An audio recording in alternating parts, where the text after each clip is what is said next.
4월 27일 오전 9시 28분 전 세계 이목이 집중되는 가운데 문 대통령과 김 위원장은 판문점 MDL 사이에 두고 역사적인 만남을 가졌습니다. 기자들의 후레쉬가 터지는 동시에 두 정상은 악수를 하고 MDL을 넘나들면서 기념 촬영을 했습니다.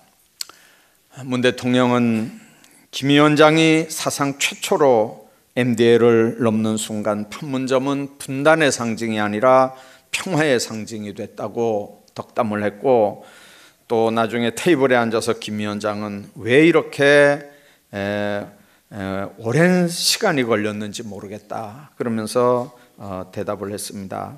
그리고 몇 시간 뒤에 두 정상은 판문점 평화의 집에서 3조 13항으로 된 한반도의 평화와 번영, 통일을 위한 판문점 선언을 발표했습니다. 두 정상은 선언에서 한반도에 더 이상 전쟁은 없을 것이며 새로운 평화의 시대가 열렸음을 8천만 결의와 전 세계에 엄숙히 선포한다, 그렇게 밝혔습니다. 여당도 야당도 전 국민도 모두 이런 모습을 보면서 가슴이 뭉클하고 우리는 역시 하나구나, 우린 형제구나 하는 마음을 모두 가졌을 겁니다. 휴전 65년 동안 분단된 동족의 한이 하루 동안에 완전히 풀리는 그런 축제 분위기의 만남이었던 걸 누구도 부인할 수 없습니다. 성경에서 가장 아름다운 장면 중에 하나는 오늘 우리가 읽은 에서와 야곱이 서로 얼싸안고 울면서 화해하는 3절 4절의 말씀입니다. 야곱이 약복 나루터에서 하나님을 만나 환도뼈가 위골되는 경험을 한 후에 하나님께서는 에서와 야곱 사이에 화해라고 하는 걸 선물하셨습니다. 뒤에는 400명의 군대가 에서를 지금 뒤따라오고 있었고, 말 한마디면 그 대단한 군인들이 야곱 집안과 재산을 순식간에 완전히 멸할 수밖에 없는 그런 정말 풍전등화의 사건인데, 그런데 하나님은 그 두 형제에게 화해를 선언합니다. 주목할 건 내가 하나님의 얼굴을 배운즉, 내가 형님의 얼굴을 배운즉 하나님의 얼굴을 본 것 같다고 하는 10절 말씀입니다.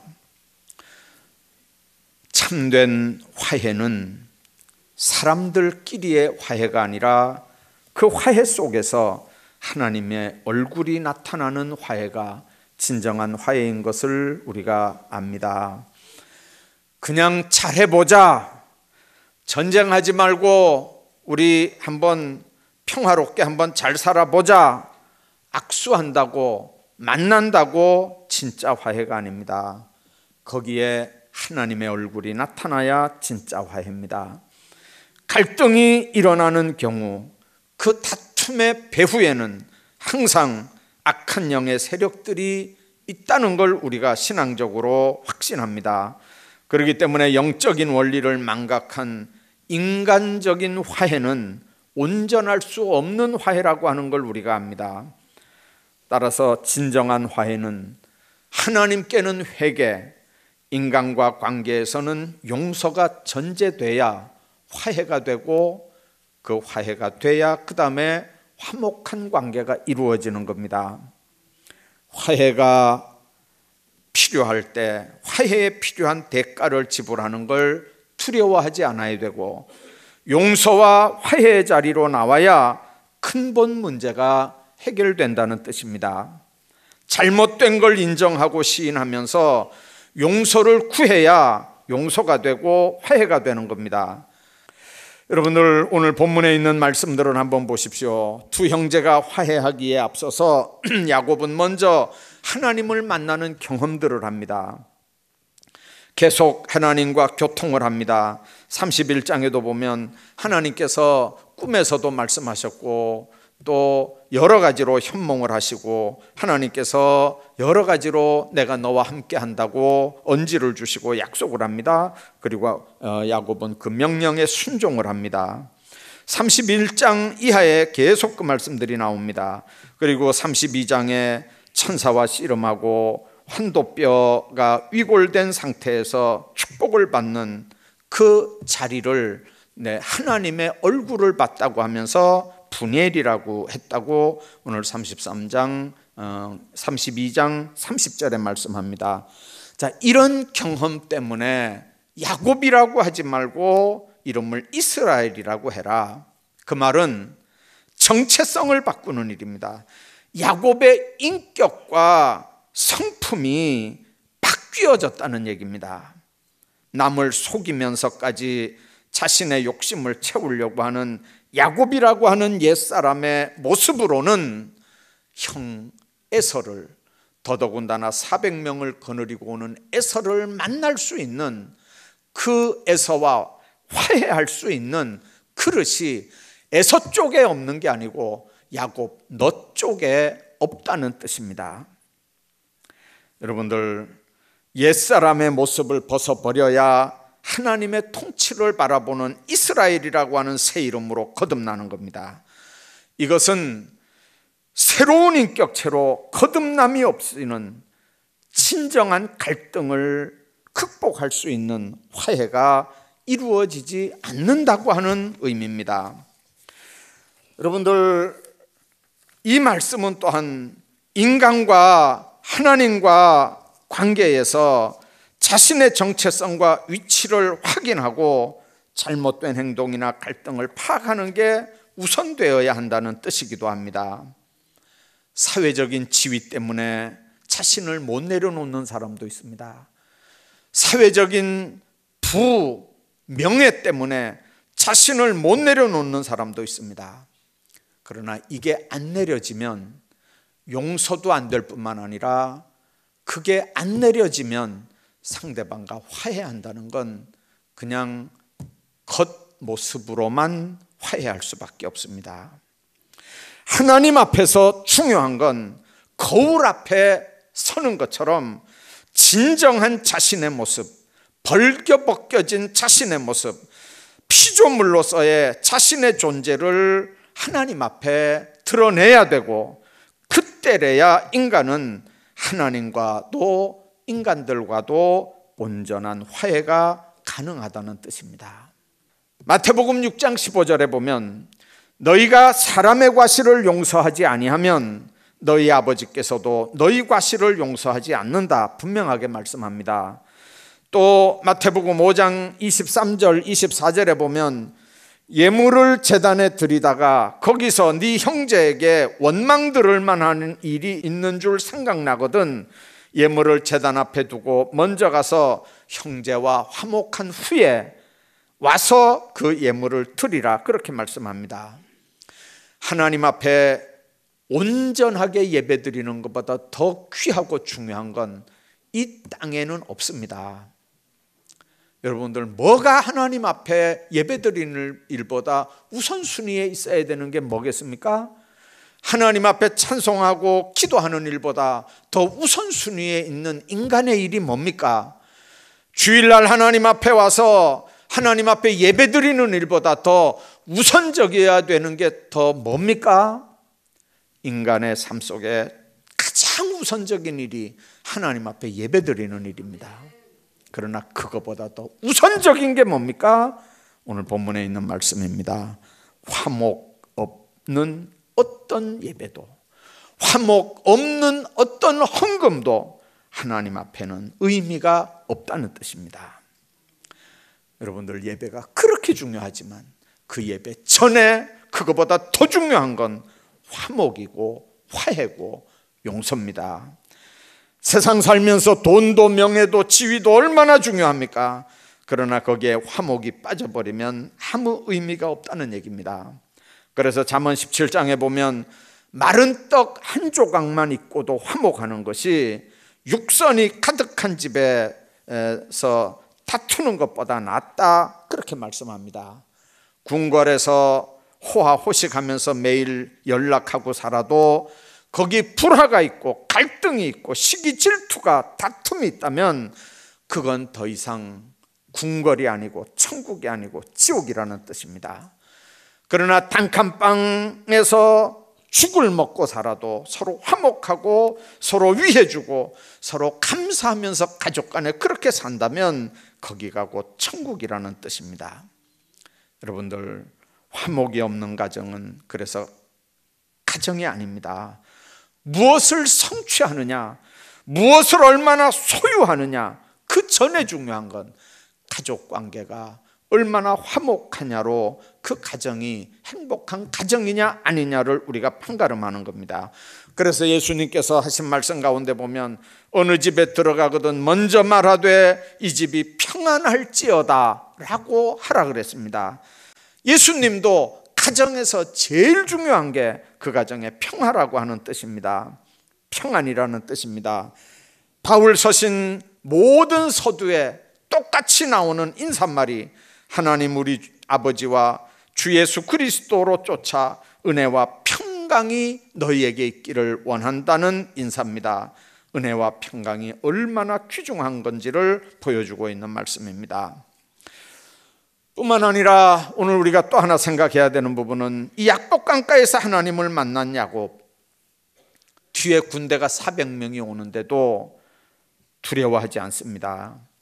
이전에는 형이 두려워서 종들과 가족들을 다 앞세우고 뒷세우면서 자신은 행렬의 제일 뒤에 섰었는데 5절에 있는 말씀 보면 이제는 가족들 앞에 서서 그들을 에서에게 인도하고 그리고 그 가족들을 소개하는 모습들을 우리가 봅니다. 여러분들, 얼싸안고 운 다음이어서 그렇습니까? 그렇지 않습니다. 하나님이 함께 하신다고 하는 약속과 믿음을 가지는 야곱은 형에게 나아가서 화해를 시도하는 사람으로 바뀌었다고 하는 걸 의미하는 겁니다. 에서를 만난 야곱은 화해의 대상인 형에게 진심으로 용서를 구합니다.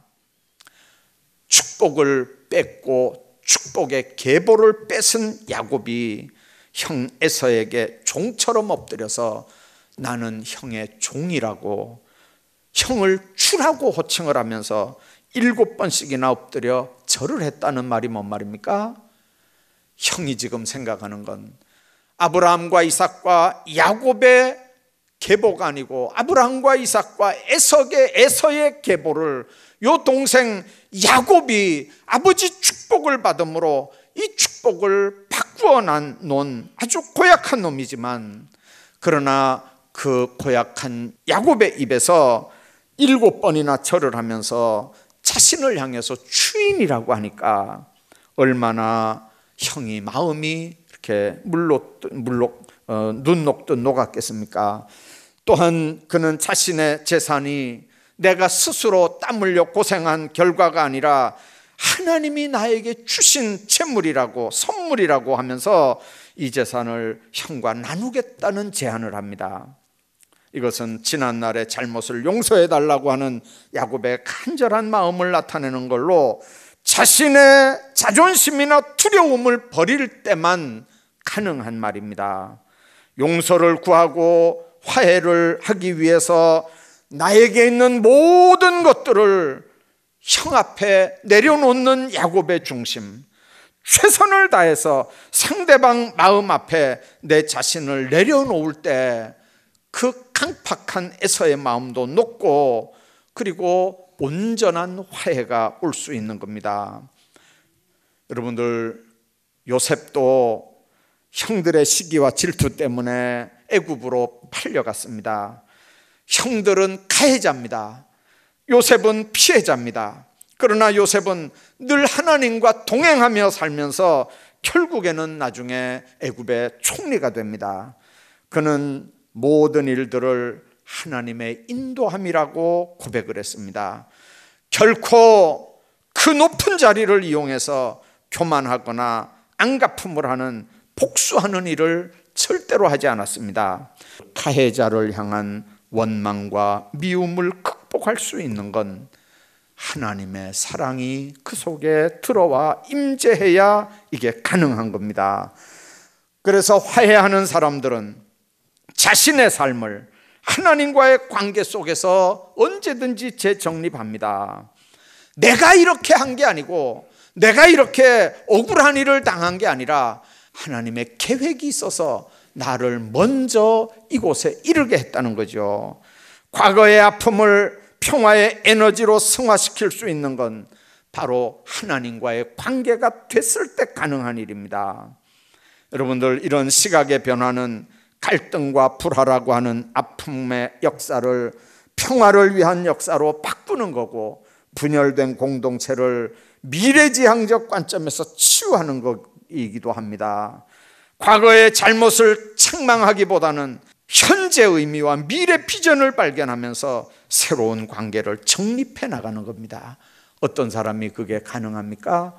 비록 상대방에서 용서를 구하지 않는다 할지라도 이렇게 된 게 하나님이 나로 이렇게 만든 거라고 하는 하나님과의 관계가 분명하고, 하나님 앞에서 하나님이 하신 일이라고 하는 게 분명한 걸 의식하는 사람들은 용서를 초월해서 하나님의 뜻을 얼마든지 이루어드리는 관계 정립을 시도한다는 뜻입니다. 하나님 안에서 사는 삶의 모습들이 그렇습니다. 뿐만 아니라 진정한 화해는 서로가 긍정적으로 응답할 때만 가능합니다. 화해하려고 하는 사람들은 자신에게 해를 끼쳤거나 미워하는 사람에 대해서 보복하지 않고 평화를 위해서 상대를 인정하고 받아들여야 합니다. 특히 자신이 상대보다 더 강한 힘을 가졌지만 화해를 위해서 그 힘을 사용하지 않아야 합니다. 예를 들면 에서는 지금 400명의 군대 앞에 서서 야곱을 만나고 있는 겁니다. 말 한마디면 야곱의 집안과 재산을 순식간에 쑥밭을 만들 수 있는 상황, 그런 큰 힘을 가지고 있는 상황인데도 개인이 거느린 400명의 군대를 동원하지 않습니다. 여러분들, 이 당시 상황은 400명 정도 거느렸다는 말은 에서가 이미 큰 시족 국가를 넘어서 부족 국가를 이루고 있었다는 뜻이고, 그 부족 군인을 거느리고 한 가족 야곱의 집안을 지금 치러왔다는 의미입니다. 그러나 그는 야곱을 해치거나 야곱을 복수하기 위해서 그 막강한 군사력을 사용하지 않습니다. 오히려 타향살이를 마치고 귀향하는 동생을 눈물로 얼싸안고 따뜻하게 맞아주는 겁니다. 창세기 45장의 요셉도 형들에게 복수할 수 있는 충분한 국무총리라고 하는 힘을 가지고 있었지만 형들을 용서하고 화해할 수 있었던 근본이 뭡니까? 하나님이 요셉과 함께 하셨다고 하는 그 비밀 때문입니다. 야곱도 지금 하나님과 함께하는 이 비밀 때문에 이게 극적인 화해가 이루어지는 겁니다. 화해는 어느 한쪽의 일방적인 용서나 용납만으로 이루어지는 건 아닙니다. 양편이 모두 평화를 위해서 서로의 힘과 무기를 내려놓고 서로에 대해서 긍정적으로 응답해야 진정한 화해가 이루어집니다. 특히 더 큰 힘을 가진 사람들이 자신의 힘을 내려놓고 갈등을 평화적으로 극복하려고 하는 의지가 있어야 이게 가능합니다. 이런 화해는 서로를 용서하고 용납하면서 공동체 안에서 평화롭게 공존해 나갈 수 있는 걸 우리가 믿습니다. 하나님은 하나님과 인간의 화해를 위해서 육신을 입고 그리고 성육신 하셨습니다. 그리고 십자가에 못 박혀 죽으셨습니다. 예수님이 하늘 보좌를 버리고 이 땅에 오셔서 인간이 돼서 십자가에 못 박혀 죽는 성육신 사건은 하나님과 인간을 화해하게 하고 화목하게 하는 그런 제물이 된 사건입니다. 마찬가지입니다. 지금 우리가 하나님과 화해할 수 있는 유일한 방법은 우리 죄 문제를 회개해야 되는데, 이 죄 문제를 회개하는 방법은 예수의 영, 성령이 우리 가운데 임재하지 않으면 죄가 죄로 인정이 되질 않습니다. 회개의 영, 성령이 우리를 죄로 인정해야 되고 그걸 입으로 고백해야 하나님과의 관계가 평화가 되고 화해가 이루어진다고 하는 걸 여러분들 믿으십시오. 예수 그리스도를 통하지 않고도, 십자가 사건을 통하지 않고도 하나님과 화목할 수 있는 다른 길은 없습니다. 내가 하나님의 자녀된 건 내가 하나님 앞에 의롭게 살아서 하나님 자녀된 거 아닙니다. 나는 내가 봐도 희망이 없는 사람이지 않습니까? 우리가 이 땅에 숨쉬고 사는 것도 하나님의 은혜고, 이만큼 밥 먹고 사는 것도 하나님의 은혜고, 이만큼 우리가 신앙생활 하는데도 불구하고 하나님이 채찍을 들어서 우리를 이렇게 엉터리로 신앙생활하고 직분을 감당함에도 그냥 놔두고 기다리시고 또 참으시는 건 하나님께서 우리를 사랑하시는 이 사랑 때문에 이게 가능한 거지, 우리가 하나님 앞에 온전해서 가능한 게 아니라고 하는 사실을 우리가 인정해야 됩니다. 그럼에도 불구하고 우리가 하나님 앞에 이 땅에 존재할 수 있는 이유가 뭡니까? 이 땅에서 하나님과 화목하고 은혜 가운데 살기를 소원하는 중심이 우리에게도 있고, 하나님은 그것 때문에 하늘 보좌를 버리고 이 땅에 오신 사건을 우리가 기억하기 때문에 그렇습니다. 오늘 여러분들, 진정한 화목, 진정한 화해는 인간들 둘이 악수한다고 해결되는 게 아닙니다. 그 속에 용서할 건 용서하고, 유감을 표시할 건 유감을 표시하고, 그리고 그 다음에 화해가 되는 거지, 썩어 문드러지고 골마 터졌는데 악수한다고 이게 화해가 되고 그 다음에 화목이 될 거라고는 여러분들 기대하면 안 됩니다. 분명한 관계는 그렇습니다. 하나님하고 관계도 하나님의 놀라운 은혜에 손길이 없다면 어떻게 우리가 하나님 앞에 화해하며 온전한 관계를 가질 수 있겠습니까? 마찬가지입니다. 하나님과 사람의 관계, 사람과 사람의 관계, 진정한 화해는 우리가 하나님 앞에 긍정적으로 응답해 나갈 때 이게 계속해서 이루어지는 겁니다. 나는 안 되는 인간입니다. 그러나 성령 하나님께서 나를 다스리고 그분이 나를 통치하고 내 생각을 주장하고 내 삶을 이끌어 갈 때, 그때만 하나님과의 관계, 사람들과의 관계에서 진정한 화해와 평안은 이루어지는 줄 여러분들 믿으십시오. 나라와 민족도 마찬가지입니다.